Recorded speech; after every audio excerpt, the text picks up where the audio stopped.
नमस्कार दोस्तों UPS pension gazette 2025 अब जारी कर्मचारियों को बड़ा झटका क्या है और जो बड़े लाभ मिल रहे हैं दोस्तों वो क्या है। यूपीएस पेंशन के बारे में दोस्तों आप लोगों को पूरी जानकारी देंगे। हालांकि आप लोगों को पता है कि 2025 में ही इसको लागू कर दिया गया है। अब इसमें किस प्रकार से संशोधन किया गया है, क्या कुछ जोड़ा गया है, आप लोगों को वीडियो में विस्तार से बताएंगे। तो चलिए दोस्तों वीडियो शुरू कर लेते हैं। केंद्र सरकार हाल ही में एक महत्वपूर्ण घोषणा की है कि जो लाखों सरकारी कर्मचारियों को प्रभावित करेगी। यह घोषणा यूनिफाइड पेंशन स्कीम यूपीएस से संबंधित है, जिसे 1 अप्रैल 2025 से लागू किया जाएगा। इस नई पेंशन योजना का उद्देश्य सरकारी कर्मचारियों को रिटायरमेंट के बाद बेहतर आर्थिक सुरक्षा प्रदान करना है।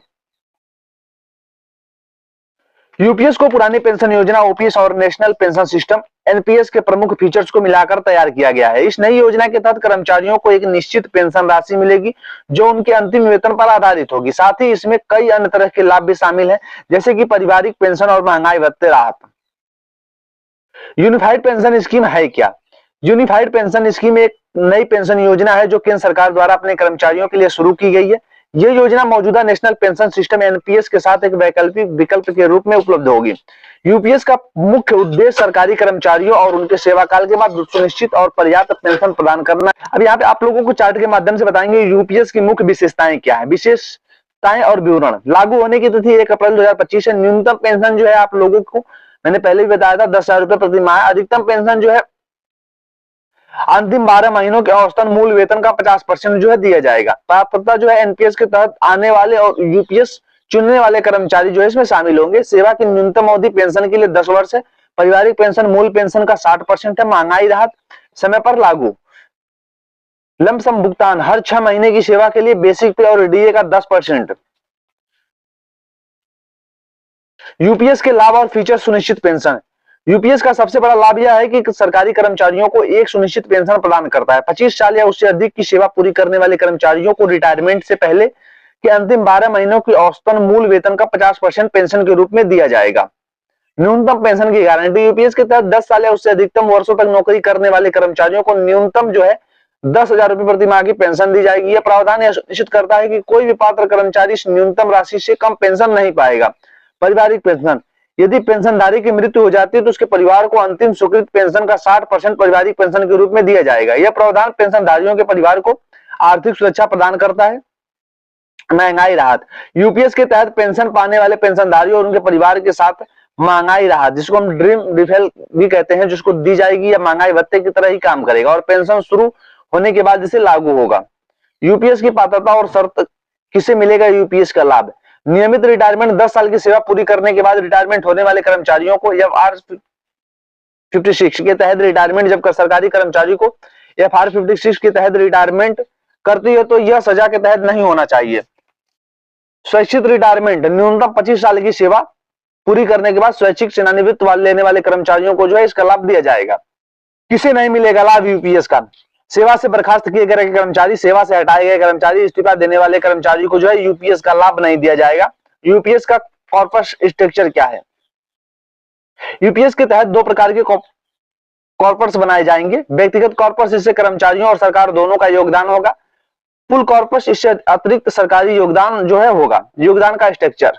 कर्मचारी अपने बेसिक पे और महंगाई भत्ते का 10% योगदान देंगे। सरकार के कर्मचारी की योगदान के बराबर जो है योगदान देगी। इसके अलावा सरकार फुल कॉर्पस के लिए 8.5% अतिरिक्त जो है योगदान देगी। यूपीएस के तहत पेंशन की गणना। पूर्ण पेंशन। 25 या उससे अधिक वर्षों तक नौकरी करने वाले कर्मचारियों को उनकी रिटायरमेंट से पहले अंतिम 12 महीनों की औसतन मूल वेतन का 50% के रूप में दिया जाएगा।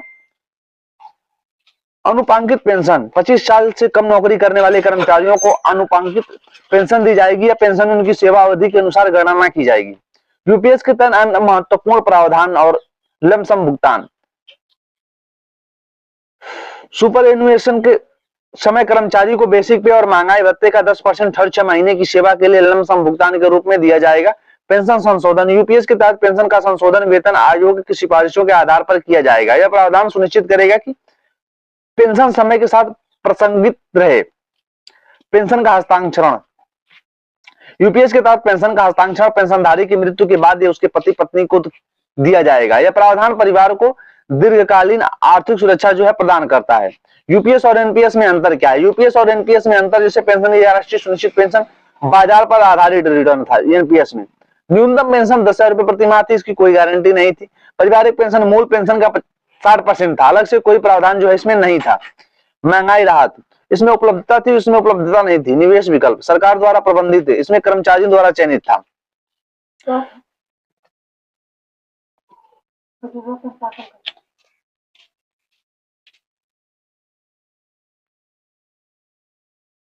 यूपीएस का प्रभाव और महत्वपूर्ण कर्मचारियों के लिए लाभ। सुनिश्चित पेंशन यूपीएस कर्मचारियों को एक निश्चित पेंशन की राशि की गारंटी दी जाती है जो उन्हें रिटायरमेंट के बाद आर्थिक सुरक्षा प्रदान करता है। न्यूनतम पेंशन गारंटी 10,000 रुपए की न्यूनतम पेंशन गारंटी यह सुनिश्चित करती है कि कोई भी पात्र कर्मचारी इस पेंशन से कम नहीं पाएगा। पारिवारिक सुरक्षा पेंशन का प्रावधान कर्मचारी के परिवार को उसकी मृत्यु के बाद भी आर्थिक सहायता प्रदान करता है। महंगाई से सुरक्षा, महंगाई राहत का प्रावधान पेंशन धारकों को बढ़ती महंगाई से बचाता है। सरकार के लाभ, वित्तीय योजना यूपीएस सरकार को बेहतर वित्तीय नियोजन में मदद करती है क्योंकि यह एक निश्चित पेंशन दायित्व प्रदान करता है। कर्मचारी संतुष्टि, यह योजना कर्मचारियों की संतुष्टि बढ़ाएगी जो बदले में उनसे कार्य प्रदर्शन को बेहतर कर सकते हैं। सामाजिक सुरक्षा, यूपीएस सरकारी कर्मचारियों और उनके परिवारों को बेहतर सामाजिक सुरक्षा जो है प्रदान करता है। फिलहाल दोस्तों इसकी जानकारी आप लोगों को अलग से देंगे, अलग वीडियो में। फिलहाल मिलते हैं नए वीडियो में, तब तक के लिए थैंक यू।